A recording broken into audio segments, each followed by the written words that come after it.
Excellent. So thank you all for joining us for this first plenary session of the 5th World Reconstruction Conference. I would like to invite our speakers and panelists to join me on stage. I would like to invite Mr. Kamal Kishore. Mr. Kishore is a member of India's National Disaster Risk Management Authority and heads the Coalition for Disaster Resilient Infrastructure.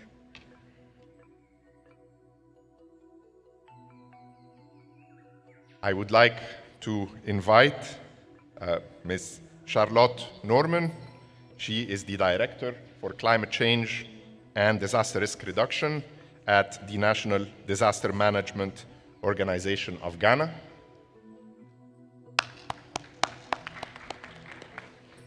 Come on. In the middle. Yeah. I would like to invite Ms. Elizabeth Riley, the Executive Director of the Caribbean Disaster Emergency Management Agency, CDEMA.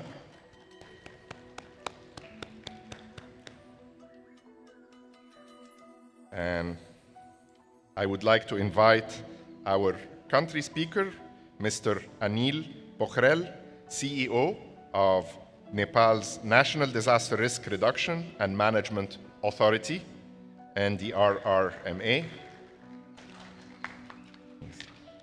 And we have with us online two speakers, Mr. Luis Paulo Mandlate. He's the Executive Director of Mozambique's Post-Cyclone Idai Reconstruction Cabinet.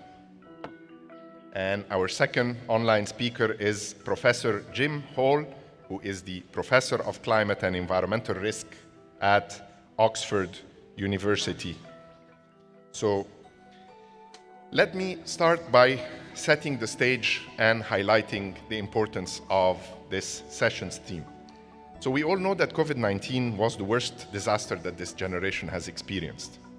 And we know that its impacts, this pandemic, have been compounded by other natural disasters, conflicts, and crises.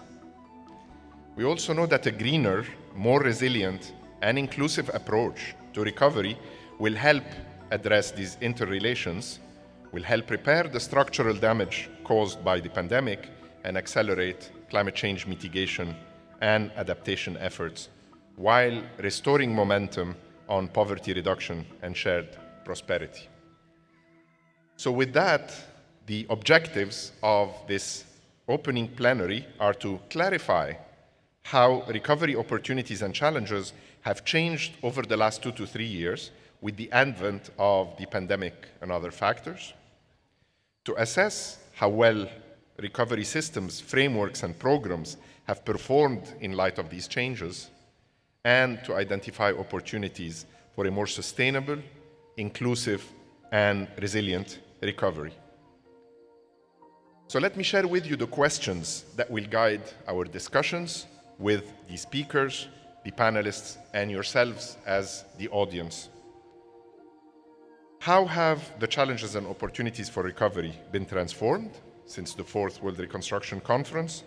What core approaches to recovery remain valid and which ones need to be adapted to the new situation?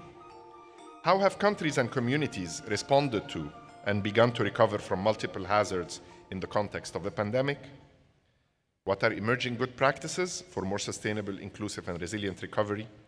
And what will participants and stakeholder groups be able to take away from the 5th World Reconstruction Conference to enable them and us to work towards a greener and more resilient future? So we will have time for questions from the floor following the comments from our panelists. But first, let's start with our keynote speaker, Mr. Kamal Kishore, whom I remind is the member of India's National Disaster Management Authority and the head of the Coalition for Disaster Resilient Infrastructure. Kamal, the floor is yours.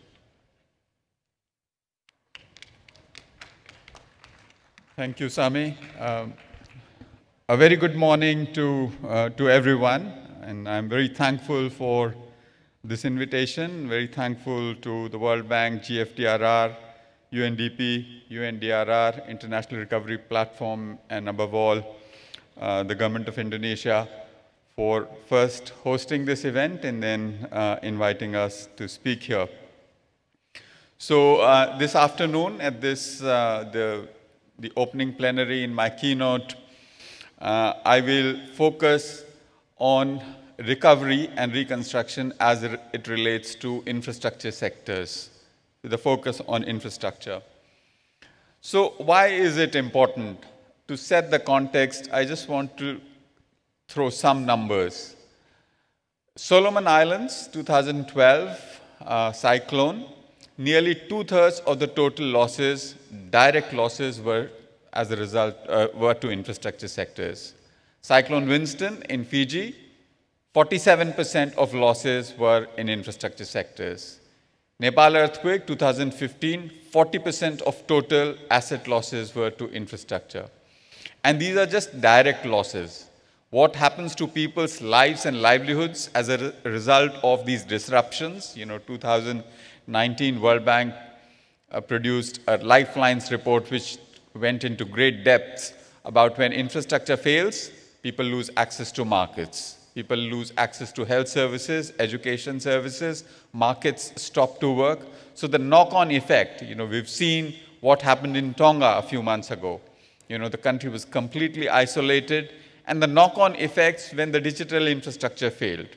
So it's really important to focus on infrastructure because infrastructure connects everything else. If infrastructure does not survive, then it's very difficult to sustain livelihoods. It's very difficult to protect lives. So with that, I want to highlight one more point as well, the interconnectedness of different infrastructure systems. In Odisha, in cyclones, we do a very good job of saving lives. But when power fails, power sector fails, you see effects in telecom. When telecom infrastructure fails, ATM machines stop to work. When ATM machines stop to work, people don't have access to their own cash. The markets stop to work. When power goes off, hospitals get affected, manufacturing units get affected. So it's really important that we take a systemic look at infrastructure systems.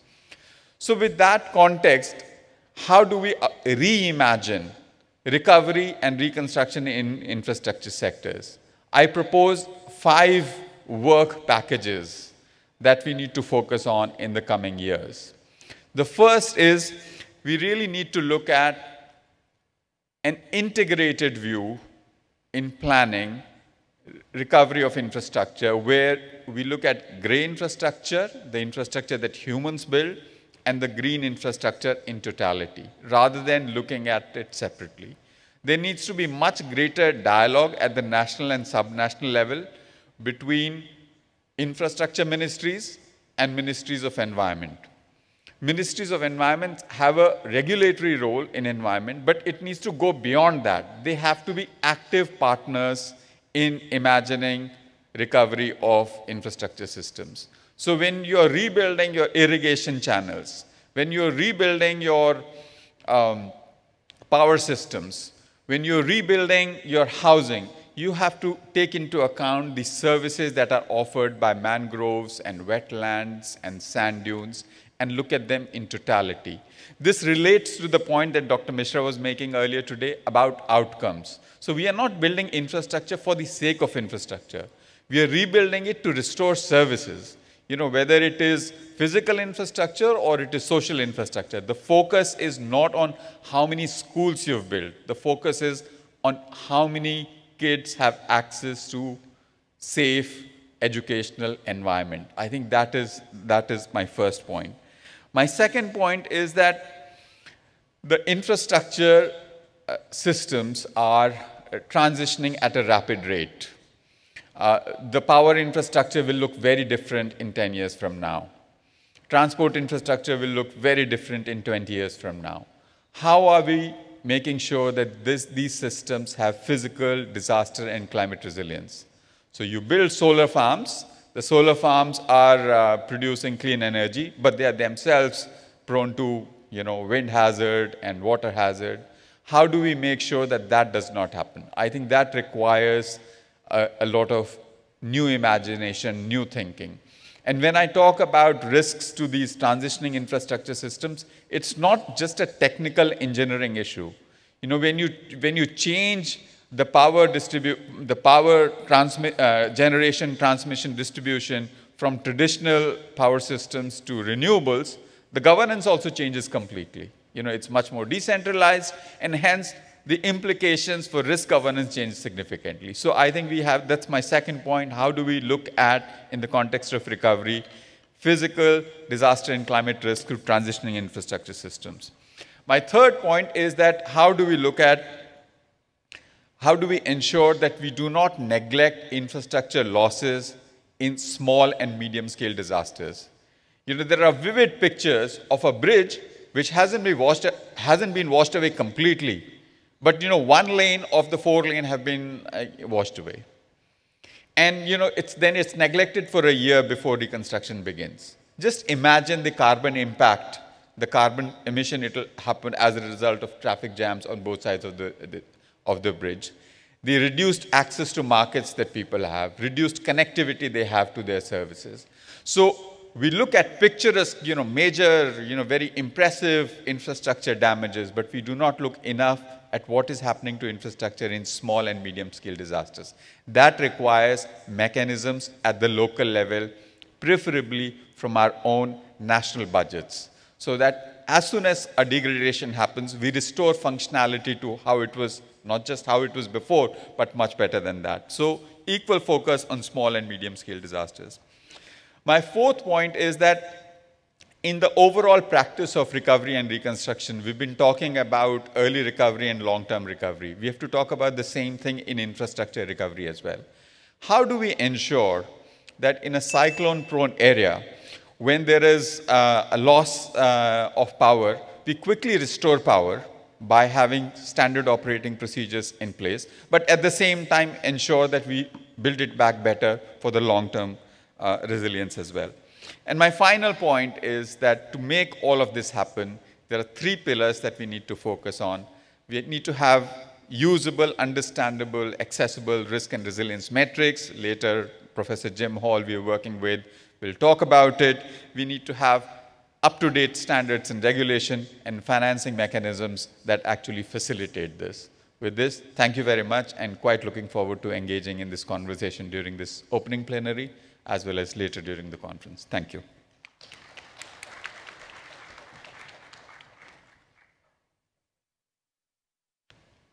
Thank you, Kamal. And I would like now to invite our country speaker, Mr. Anil Pokhrel, the CEO of Nepal's National Disaster Risk Reduction and Management Authority, who will share with us the Nepal case study on recovery. Anil, you have 10 minutes. Thank you. Thank you, Sabi. I really feel honored to be here today in Bali to express my sincere thanks on behalf of the government of Nepal to the host country, Indonesia, along with it, the World Bank, GFDRR, UNDP, IRP for organizing such an important event. Today, I remember the time when the catastrophic earthquake hit our country at Gorkha with a magnitude of 7.6 on 25th April 2015. We lost nearly 9,000 people. More than 22,000 humans were injured, and it led to a damage of more than $7 billion US. Almost 1/3 of the population were affected. The Nepali community, along with governments, along with the assistance of international communities, joined hands together and successfully completed the rescue and relief operations. We then embarked on the PDNA, along with damage grade assessments of houses and other infrastructures such as schools and health facilities. The work on reconstruction and recovery efforts began with the establishment of an autonomous national entity, the National Reconstruction Authority. The NRA, as we call it, adapted to the COVID-19 crisis as well during the final 2 years of its period to successfully complete the reconstruction works. Now this office has been closed, and after the successful completion of this task of reconstructing these infrastructures, more than 750,000 of these private houses, they have been built using owner-driven approaches. Thousands of schools, health facilities, hundreds of archaeological monuments, government and security agency buildings, roads, drinking water systems, much of which were built through people's participation in earthquake reconstruction committees. So reflecting back, what we see is to the central of Nepal's 2015 reconstruction experience were key elements of a greener, a second, resilient, and adopting inclusive approaches embedded into the reconstruction and recovery process. Much of the reconstruction materials we sourced locally, such as stones, bricks made out of compressed soil, timber sourced from community-managed forests that are not only green, but also provide jobs to local people. Community forest, as you all know, serves as a major carbon sink. Secondly, there's been increased use of new technologies, as P.K. Mishra mentioned earlier in his speech, such as the one that was very widely spread in the Nepali reconstruction is the interlocking, compressed, stabilized earth blocks, where many of those NGOs and INGOs were really kind of down in those communities helping build those. They're locally manufactured by communities that do not use chimneys unlike conventional bricks. This technique allowed people to build more resilient infill walls, which have a much better compressive strength and water resistance. So with this cement stabilization, the blocks were cured for a few days after manufacturing. After this, they were dried freely and unlike common bricks with soil cement stabilized mortar. So what is interesting is that such technique helps us avoid burning of fuel for baking bricks, which saves us from air pollution, a growing cause of human deaths and health issue in the South Asia region as well. Secondly, our structures are now more resilient from future potential earthquakes and other disasters. We've been able to resettle more than 4,000 houses from nearly 300 risky settlements to safer locations. In this process, almost 14,000 of landless families have received land and built their homes, and almost 15,000 of vulnerable families have received additional assistance to build their houses. Further, more than 77,000 masons have been trained, of which there are somewhere around 15,000 women masons. These trained masons are our champions to scale up resilient construction throughout the country. Now, thirdly, the leave no one behind concept that focused on the most vulnerable, especially persons with disabilities, elderly, single mothers, and landless, to help build their houses using build back better approaches. Communities in far-flung areas provide a word that's in Nepali, it's called Arma Parma, an indigenous system where houses and communities help each other, especially in isolated communities. This system was backed up with an additional 50,000 Nepali rupee grant to the most vulnerable houses. The NRA strengthened these kind of existing indigenous practices, which we consider a key element of building resilient communities. So in our collective effort to make disaster resilient nation, we now have a permanent institution, the National Disaster Risk Reduction and Management Authority, established under a separate act of the Parliament. We prepared the National Strategy for Disaster Risk Reduction and Management 2030, and currently in the process of developing a national framework for a resilient Nepal, the NDRF, to translate these strategies into action. The institutional memory of the National Reconstruction Authority has been transferred into the NDRMA and other relevant government entities, as well as other agencies. So apart from these damages caused by the earthquakes, Nepal experiences floods, landslides, and increasing incidences of forest fires. Every year, we lose around 6,000 to 8,000 houses due to landslides, floods, and forest fires. Building on the NRA's experiences, our authority has now embarked upon a program to support reconstruction of these houses and other infrastructures damaged by floods, landslides, and fires using owner-driven reconstruction approaches. It's not easy. There are challenges too.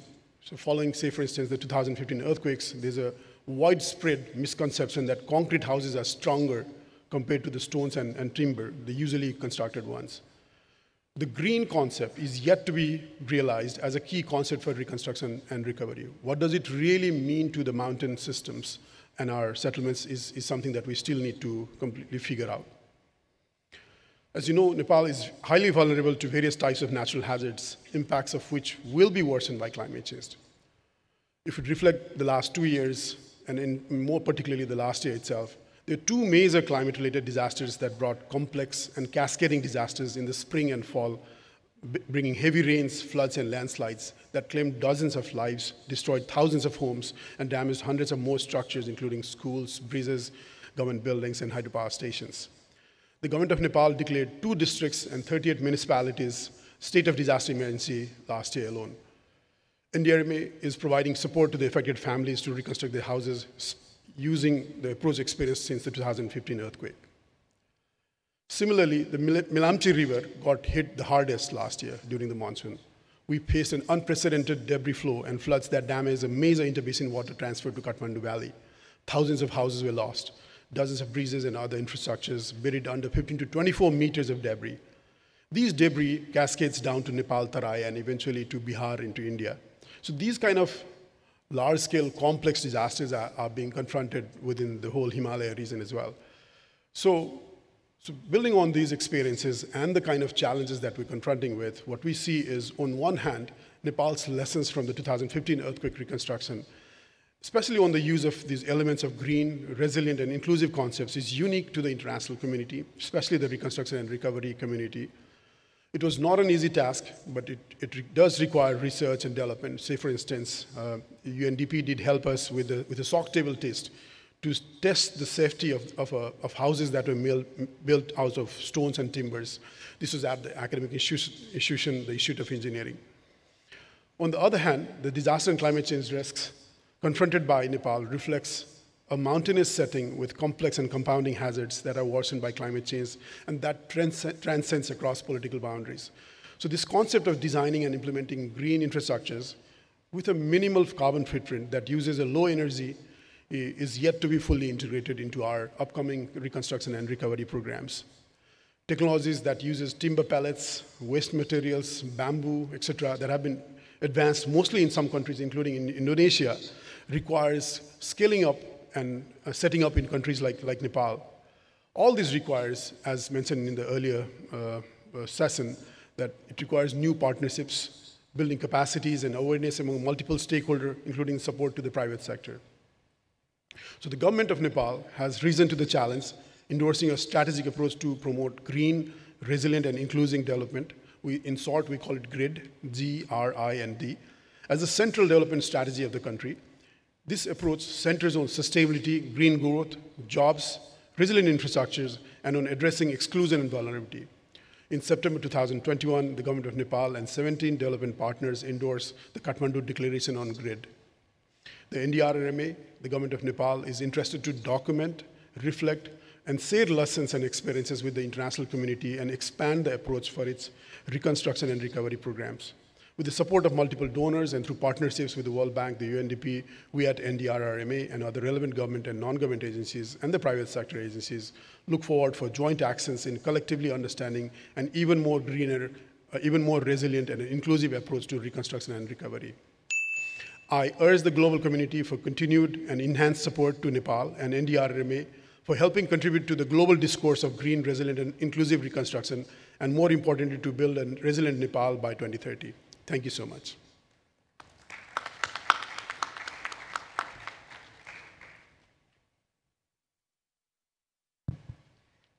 Thank you very much, Anil, for sharing the experience of Nepal in terms of reconstruction and recovery. So now I'd like to invite our panelists. So we have two panelists in presence in person with us, two panelists online, to share their thoughts on the presentation. So we're going to start with Charlotte Norman. Charlotte is the Director of Climate Change and Disaster Risk Reduction in Ghana. So Charlotte, you know, your work brings together themes of disaster risk reduction and climate change. How is Ghana tackling the challenge of making recovery and development in general greener and more resilient? Charlotte, you've got 5 minutes, please. Thank you.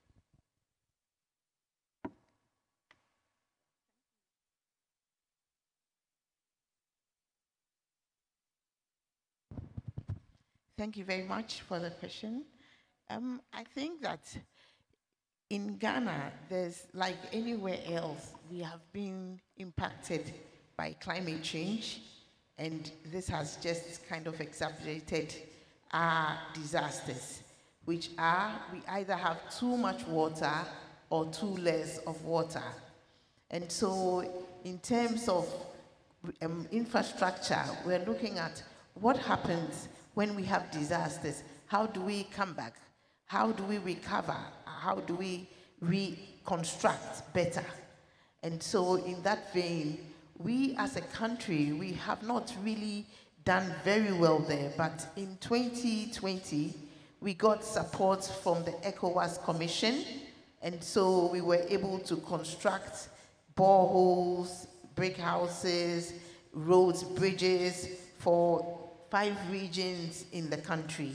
And this was very good because it helped the people gain access to markets, to schools, etc. Otherwise, they would have been totally cut off, and it was really a very terrible thing, especially when it was during the time of the pandemic when we didn't have any clues as to how to tackle this. And so it was very good. We built back, all the buildings were retrofitted, and so those that couldn't be retrofitted, we had to build them from scratch, and we had to use the proper climate thoughts into it so that these would be fortified buildings and not to come down again in the next rains. After that, we have seen that there's a project by the World Bank.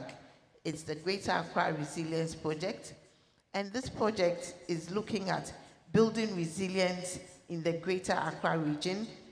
Accra happens to be the capital of Ghana. Now, this project came about because there was a twin disaster in 2015 where we had flooding and then there was fire as well. And so it came up in a report that there was a need to look at reconstruction and recovery in a more holistic way. And so all the various stakeholders on this Garrett project have been engaged. The project comes in 5 different components that looks at structural, non-structural, looking at contingency funding, looking at waste management, which is also one of the huge issues in my country.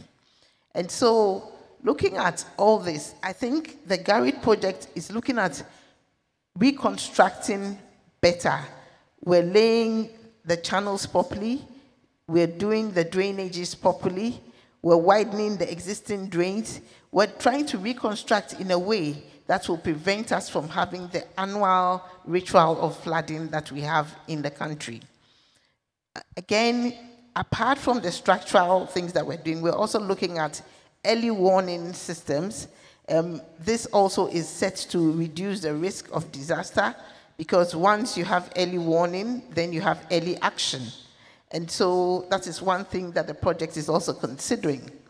Another thing that we're looking at in terms of recovery and reconstruction is looking at bringing all the various stakeholders together.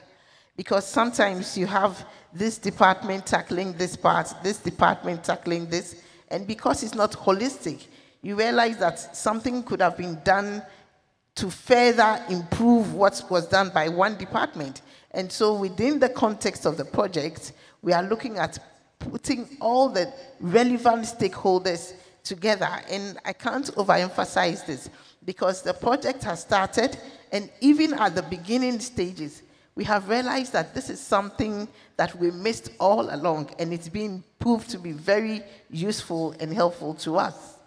And to go on again, the project is looking at other non-structural components like contingency planning and simulation exercises, because it is very important for us to have contingency plans and for the plans to be simulated.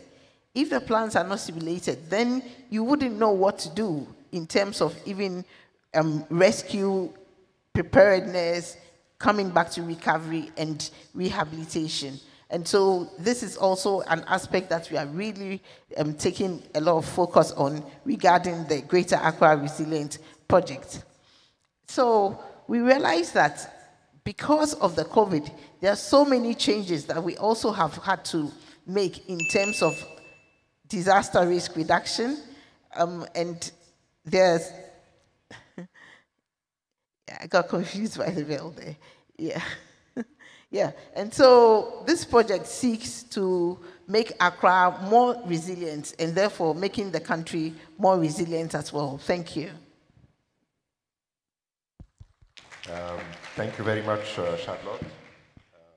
And yeah, and apologies, you know, the bell is to keep us us within 5 minutes.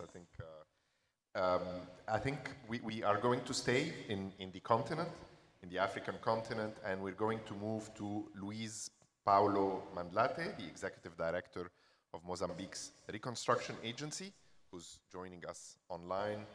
So Mozambique is facing multiple threats, including the pandemics, the natural disasters, and regional instability. So Paulo, how is Mozambique pursuing social, infrastructural, and economic recovery in a way that builds resilience to future shocks and stresses? So Paulo, the floor is yours. 5 minutes, please. Okay, thank you very much. You made it very well in terms of how we are struggling with different challenges. Up north in Cabo Delgado, we had the cyclone Kenneth in April 2019. And then, as all of the world, we have the pandemic, which is better right now, but we are having the challenge of instability. So Mozambique is a vulnerable country. Just to give an idea, since 2000, we have had more than 20 cyclones. The biggest ones are, where Cyclone Idai and Kenneth, which affected 7 provinces. What we have learned after the government has created the cabinet to deal with the reconstruction post Idai and Kenneth cyclone, we have learned that how do you deal with emergence separately to development?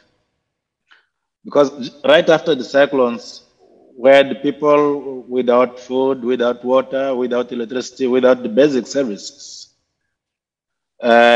private sector were hardly affected also by the cyclone, and they could not, help the government in assisting people to restore the services also. From Cyclone Idai and Kenneth, 1.8 million people were affected. So immediately, together with the development partners, the government engaged in the first phase, which was the emergency, to assist the people.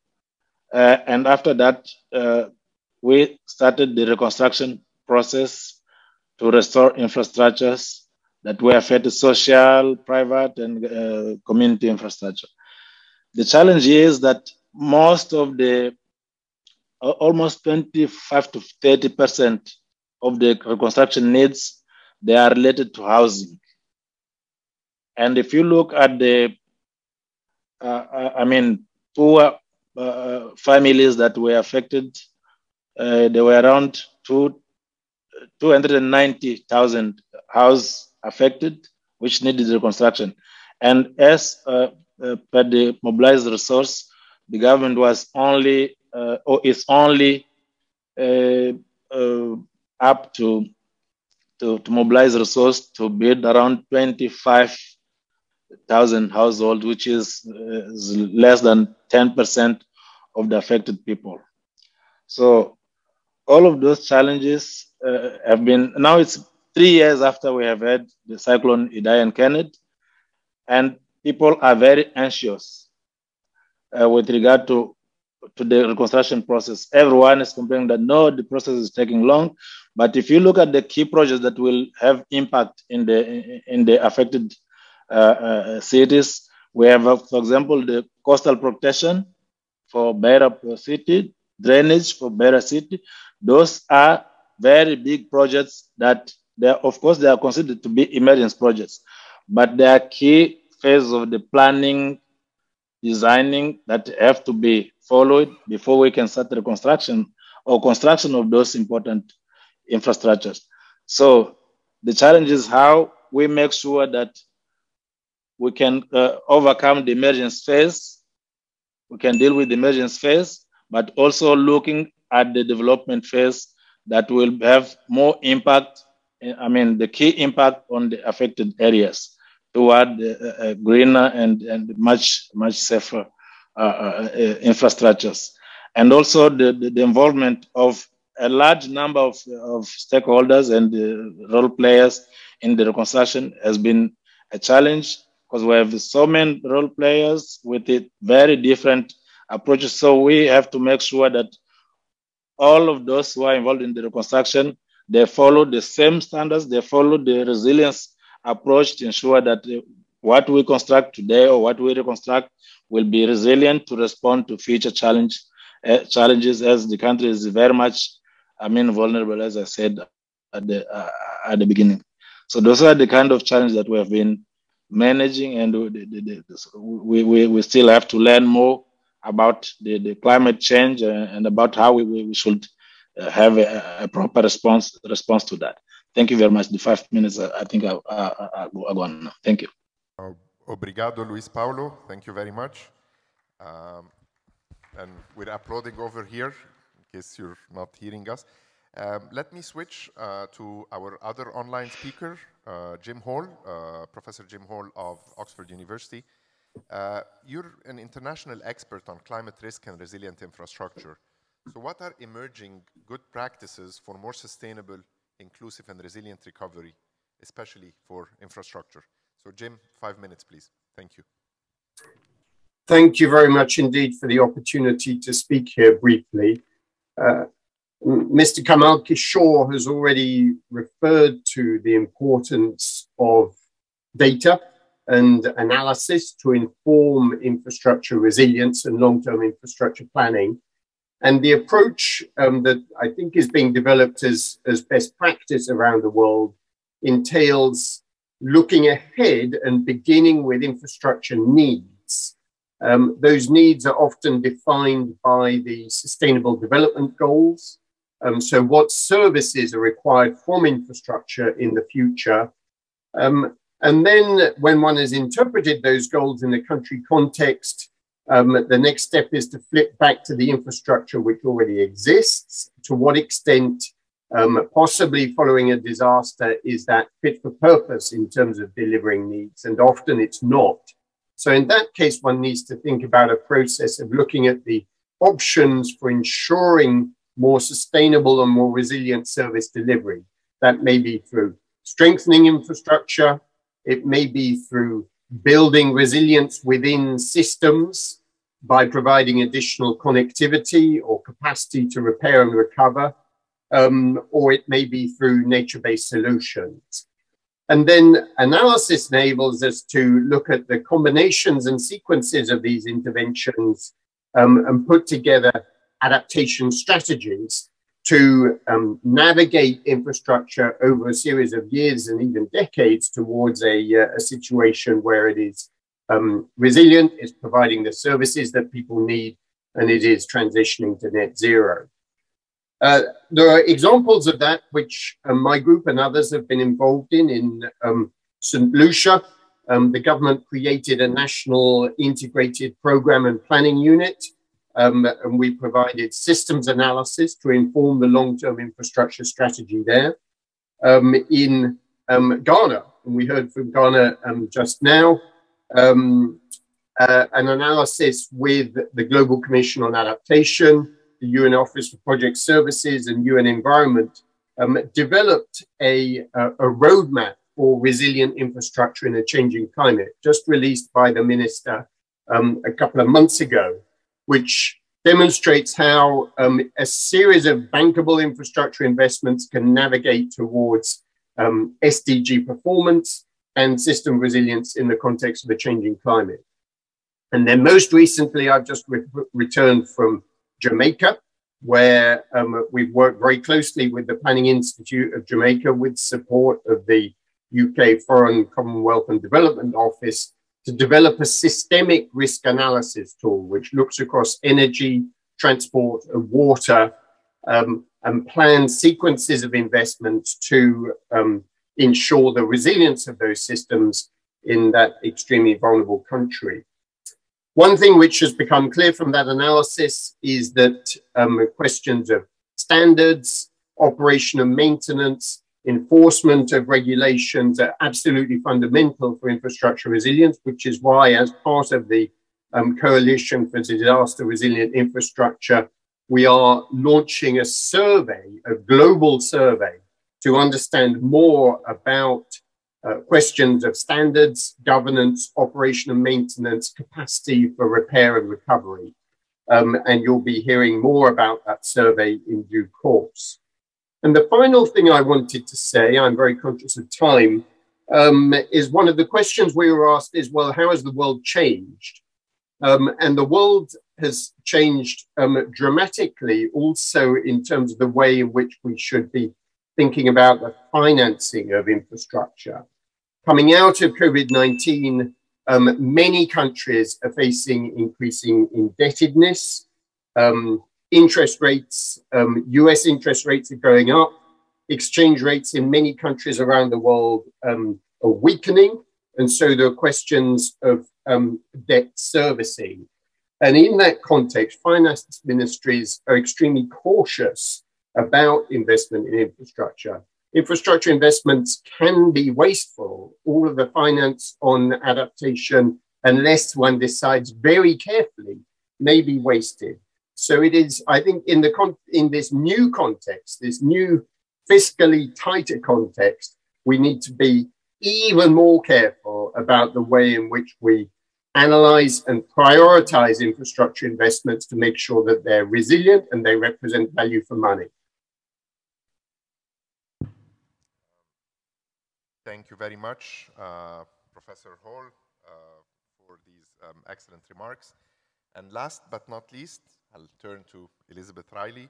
She's the Executive Director of the Caribbean Disaster Emergency Management Agency, CDEMA. So Elizabeth, seen from CDEMA's vantage point, how would you summarize the experience of the Caribbean region on disaster recovery, including the challenges faced, the successes achieved, and the good practices towards making disaster recovery more effective, resilient, and sustainable?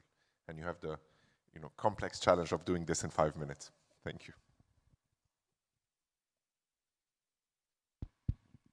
Thank you so much for the question, and thanks for the invitation. Well, first I want to say that recovery is a new functional area for my agency.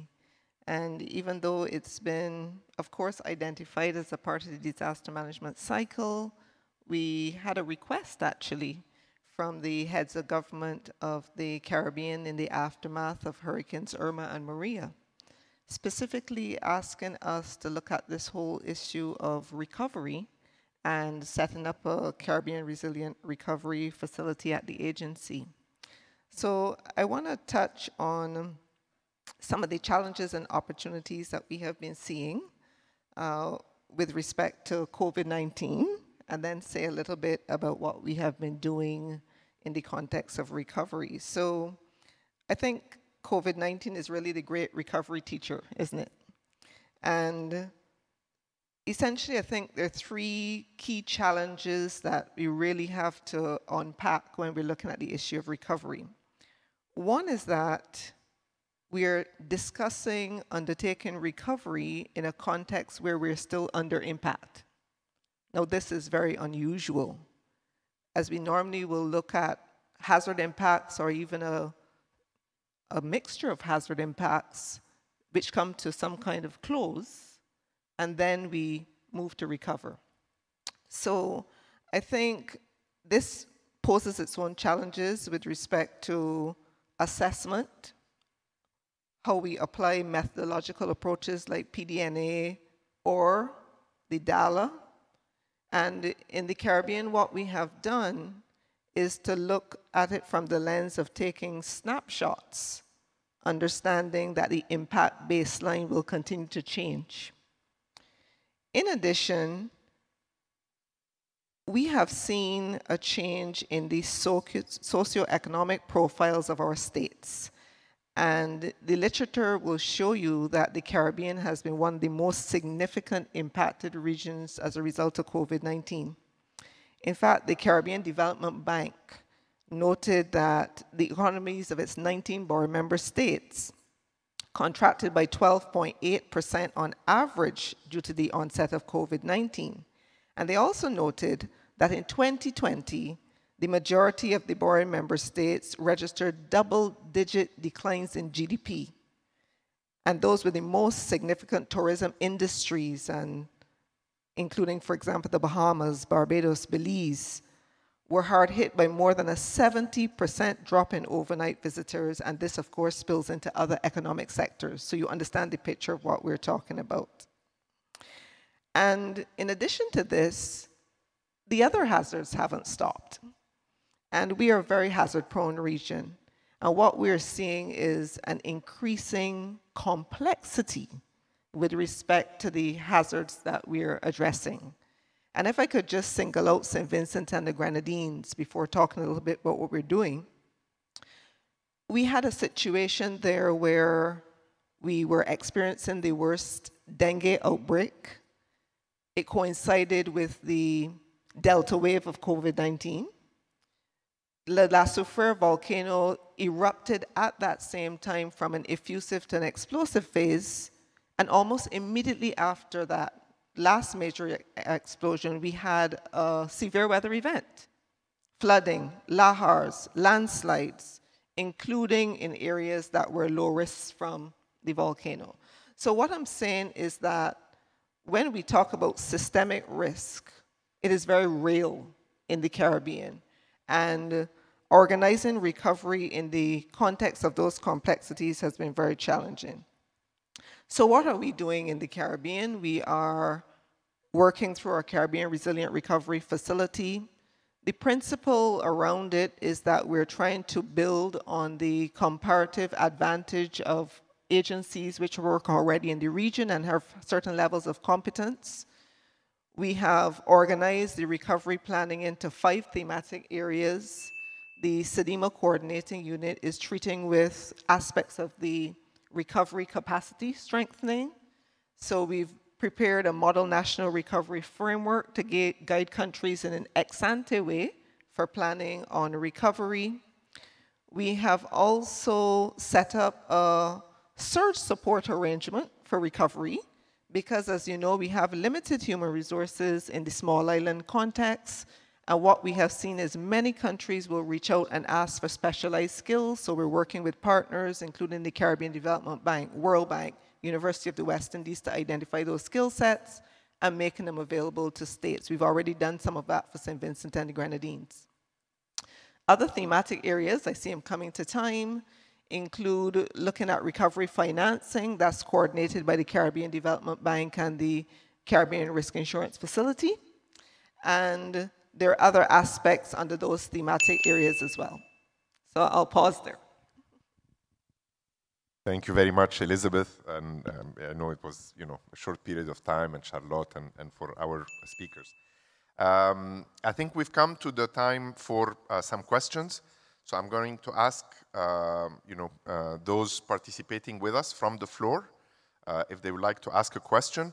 And until we figure out a mic that can pass around, I'm going to pass a first question that came online. And then we're going to ask the 2 colleagues over here in a first row, first here and then second here. But let me first ask the question just allow me, I'll ask a question that came online and then I'll come to you. So the question that came online from IFRC in Indonesia and goes to Mr. Pockrell and Jim Hall. Usually the government focus on speed in responding to disasters. So how can you ensure that this speed does not erase or become counterproductive to the efforts about meaningful participation by community? So this is a first question, and then I'll pass it, and then we will come to you, and then to you. I will be able to take questions within 15 minutes. I'm sorry, I might not be able to take everything, depends on the number of hands. But let me go to Anil first, and then Jim, and then I'll come to you, sir.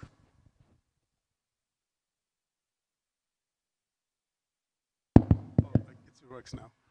Thank you. Thank you, IFRC colleagues.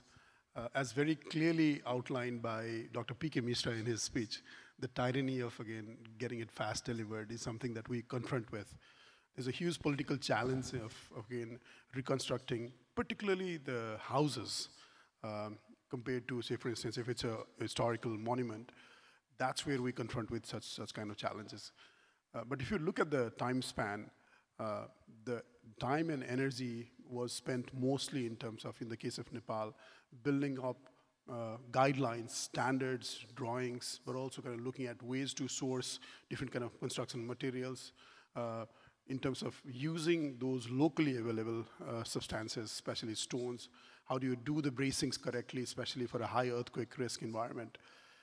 It also requires a lot of training to masons, engineers, local government counterparts. So there's always a challenge, especially in terms of, again, a fast-paced reconstruction process versus, and that too, a owner-driven reconstruction process versus a contracted out reconstruction programs through, which is not owner-driven. So these are challenges that we do confront with, and we're not an exception on that.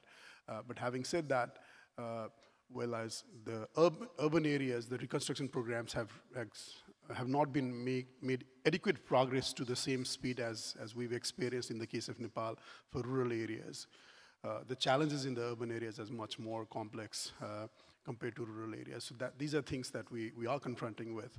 And as we go along these experiences, all the way from countries like New Zealand to countries like India, Gujarat, Bihar and other places like Pakistan, these have really helped us really inculcate this idea of owner-driven reconstruction. It does take time, but actually these are sustainable and resilient in the longer run. I'll stop here. Thank you, Anil. Jim, do you like to come in, please? Thank you. The first thing I would say is that speed is incredibly important. In the analysis that we've done of the economic impacts of climate change and climate-related disasters, we find that excuse me, someone else is speaking. Between 20 days, we have 4 cyclones. So sorry, 1 second, yes, sir. Yes, of course. No, 1 second. Just let me. I think Jim was trying to explain. So maybe I'll tell Jim, can you hold on for a second? I'll come back to you. Please go ahead, sir. Okay. Yeah, go ahead on the floor from the gentleman from Madagascar. Please go ahead. And then I'll come to Jim. Ask your question, please, sir. Yes. My question is that according to the impact of COVID-19 and also with the lack of the GDP during this year and after of the impact of the 4 cyclone hit Madagascar this beginning of this year, so the recovery is very speed, so we cannot follow the different building code or so on, because we need to make the recovery in order to allow the student to go to school, to work with the health infrastructure, how to connect. So the emergency recovery become a permanent activity. So we cannot made more be done better. So we stay with the emergency recovery. So I think that we need to look for the money, the mobilization of resources, and also how also to disseminate this green infrastructure in order to combine the two building back better with the building code and also with the green infrastructure. Thank you so much. Merci, monsieur. Jim, the question is aligned, so it is about also the speed, the impermanent emergency recovery versus, if you will, the long-term recovery. So if you can come, please, Professor Jim Hall, the floor is yours. Yeah, thank you. And that was a great intervention from Madagascar as well. I mean, as I was saying, speed is incredibly important. The analysis we've done of the macroeconomic impacts of disaster demonstrate that the time it takes to get infrastructure back up and running is the most important factor in terms of how severe the large-scale impacts of a disaster are. However, as we've just heard, quick fixes can become permanent. In order to address that issue, a lot of the thinking needs to be done in advance. So thinking, as I said in my intervention, about strategic planning of resilient infrastructure, about putting in place adaptive plans, and also then regulations and design standards and institutional capacity needs to be done up front. So that when a disaster hits, every disaster is a surprise and we can't plan precisely for everything. But having that strategic roadmap for infrastructure then enables a more long-term recovery when disaster strikes. Thank you very much, Jim. We have a question here to the gentleman in the front row, and then afterwards the gentleman in the either the orange shirt, and here, yes, front row here. I think a mic is coming here. If you don't mind, I'll take the two questions together so that we can then collect the answers jointly. Thank you very much for giving me the time. Samir and all the friends, I would like to ask. Would you mind saying your name and the institution? Sorry. I am from Nepal. My name is Gangalal Tuladar. I am former Minister for Education and working in the field of disaster risk reduction right now. My especially question is for all of you, and the request especially for you. That is, I am the politician exercising in the disaster risk reduction. That's why I would like to request you to aid the governance, disaster governance, and the policy as well in all the presentations, in my opinion.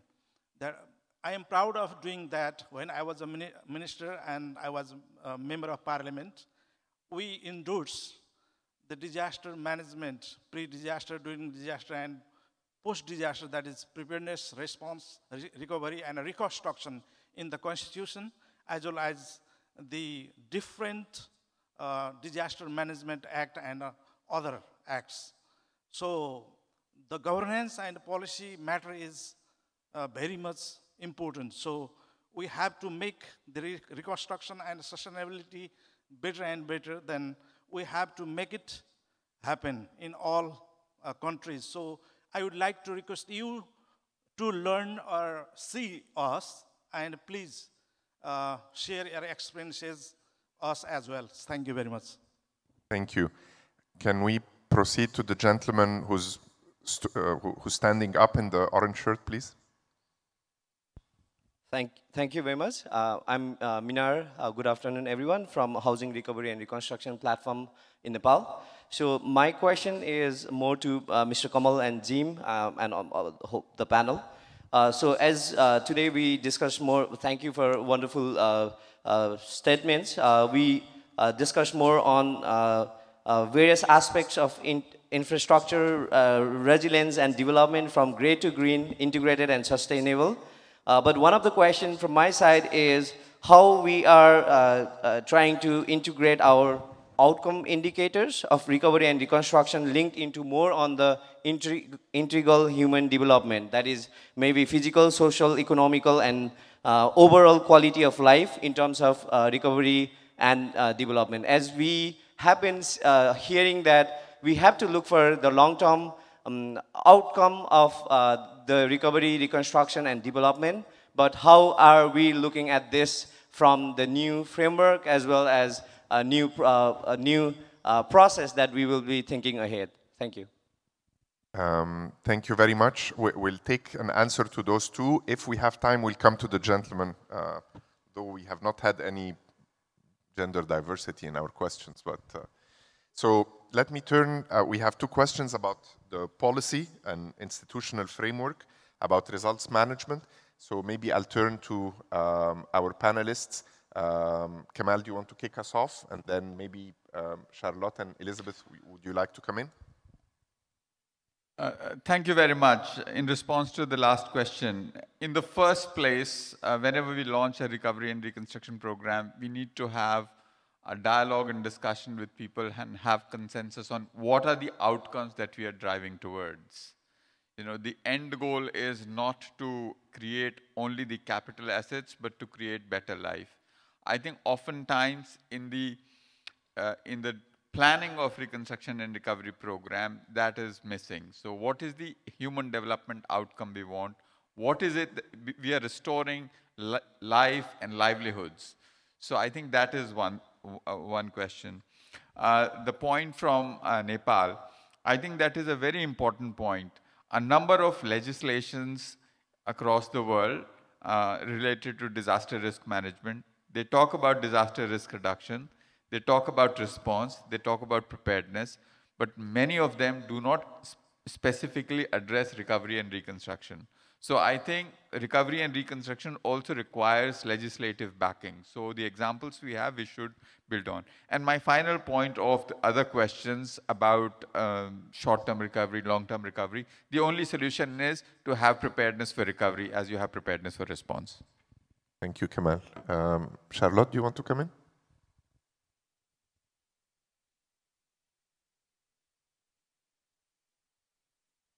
Yeah, so regarding maybe the quick recovery that was asked, I think that when you have an established framework already on how you're going to proceed in terms of recovery, then you will not do ad hoc things, but you would rather do things that have already been streamlined within the framework. Sometimes, like he explained, when you need to do certain things in an emergency situation, though it's an emergency, you make sure that they are not permanent, but just something to be able to help the people to get back into their lives. But the existing framework, the existing strategy should be put in place so that we don't have something that is just ad hoc, and then in the next rains, we're going to have a flood again, or we're going to have the same issues, evacuation, people losing their livelihoods, etc. And so I think that it has to be done in a holistic way, even though it's in an emergency. And that would be one of the reasons why we do have assessments. I mean, if you have a post-disaster needs assessment already in place, I think it should help and guide in terms of recovery. Thank you. Elizabeth, please. Yeah, thank you so much. So on the legislation point, we have had the same experience in the Caribbean. In fact, we had a study which just came out, Sedima commissioned a study looking at recovery experiences, and we found that the legislation in the region is lacking with respect to specifics on recovery. And in fact, in all instances where specific agencies were established to guide the recovery processes, specific legislation by acts of parliament were required to facilitate that. I should indicate, though, that we have found that that type of approach to recovery is not the best. It is really best embedded within the existing ministries. On the social component of it, I think this is one of the good opportunities from COVID, because it has really pointed us in the direction of broadening that equating of recovery with reconstruction and extended it to now looking at issues of livelihoods and how we repair livelihoods. And within the Caribbean context, just to say that inequality is a reality that we live with. If we look at gender statistics, we have higher percentages of female-headed households. How do you consider that in your recovery? Psychosocial dimensions. All of these are elements that we've integrated into our Model National Recovery Framework so that social inclusion is fundamental to the approaches to recovery. Thank you. Thank you, Elizabeth. I mean, we're almost out of time with questions, but I know there's a gentleman who wanted to ask a question, so if you don't mind keeping it short, that would be excellent. There's a mic coming to you from the back.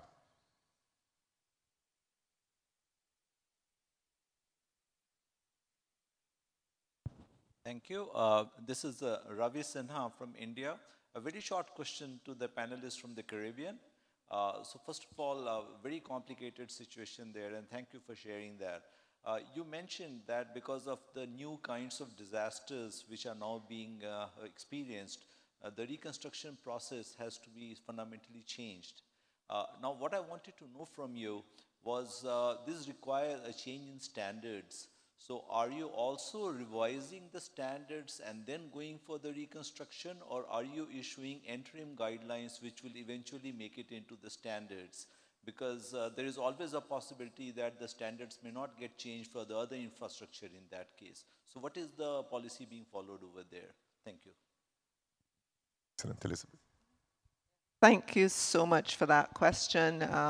We've been engaging with the World Bank, Caribbean Development Bank, and a number of other regional partners on this whole issue of design criteria for reconstruction, and at 2 levels. So a lot of the construction in the Caribbean, I don't know how it is in your regions, but it incurs in what we call the informal sector. So it's outside of planning, regulations, etc. And we're tackling this through an approach we started a few years ago, looking at a code of practice, we call it, a code of practice, which is actually endorsed through our regional standards body for construction of small homes. And the focus there is to target artisans, carpenters, masons who are involved in construction. If I am living and my neighbor is building their house and they reach out to tradespersons in the neighborhood to assist me. This happens a lot in the Caribbean. So what we're doing is integrating it into what we call our Caribbean vocational qualifications through our training institutes, post-secondary institutes, where these artisans are trained. So we're trying to build in safer practices in that way. In addition, there is a more formal type conversation, which is looking at the re-articulation of the overall standards. And just one final point I should have made on this, the code of practice for the small home construction, we're actually increasing the design criteria on that this year, and it's looking at resistant to 7.0 on the Richter scale earthquakes and category 5 cyclones. Thank you. Thank you very much, Elizabeth. Luis Paulo, can I bring you in? Maybe any couple of thoughts? Thank you very much. I also wanted to share that in order to ensure a better, a build back better, we are working with the UN Habitat in developing a reconstruction manual and also in training communities and the artisans so that we can make sure that because our needs are mostly on housing, to make sure that the interventions that the community, the artisans, the NGOs that are involved in reconstruction of houses, they have enough knowledge to build back better and to ensure that what we reconstruct is not damaged again in the future events. We are also discussing revision on the design codes and design criteria for all of the infrastructure along the vulnerable country to ensure that the design and the rehabilitation also of the infrastructure it can meet the new challenges exposed by the climate change events. Thank you very much. Thank you very much, Luis Paulo. And I think, you know, to bring this very exciting plenary to a close, I think, you know, we've discussed an incredible array of issues, you know, including institutional coordination, you know, structural versus non-structural measures, you know, the scarcity of public resources that would go into a context of reconstruction and recovery, and therefore what role the private sector can play. Spoke about, again, in a context of infrastructure, green and gray, you know, nature-based solution versus conventional infrastructure. think Jim alerted us that, you know, in a post-COVID world and a situation of fiscal distress and that burden increasing in many countries, the decisions as to what infrastructure is going to get built or rebuilt is going to be much more scrutinized because of the fiscal situation. We've spoken about the challenges. We've spoken about, you know, what do you do in a context of scarce skills? You know, how do you capture the types of needs of reconstruction and recovery within policies, within institutions, within regulations? We also spoke about, you know, the vulnerability of some countries. I think Elizabeth, when she shared, you know, the impact in the Caribbean of countries where, on account of the pandemic, the tourism industry, which is the mainstay of economic growth, has been hammered with over 70% declines in arrivals, and therefore the type of impact that it has on the government. You know, Charlotte shared the complexities of, in a context of reconstruction and resilient recovery in Ghana. You know, how does one combine a range of issues and combine a range of actors towards collective action? And of course, we've learned a lot from Kamal and Anil about the experiences, you know, of India, of Nepal, and of overall how to approach the issue of reconstruction and recovery. So I wanted to thank you very much for your attention, and I want to ask you to please join me in a round of applause for our speakers, those present and those online.